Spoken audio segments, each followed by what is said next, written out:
درود به مردم شریف تاجیکستان. گاهی مشاهده میکنم در عمر آدمیزاد چی قدر دارد و چی بیقدر است.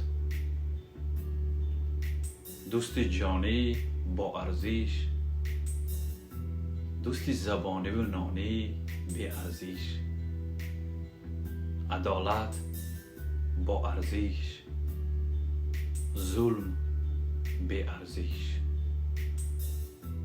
کار خیر با ارزش، کار زشت بی ارزش،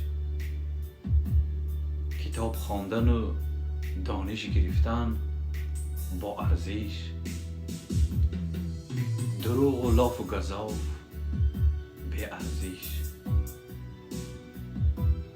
آدمی که نفری را آزار می دهد بی ارزش، دل پاک داشتن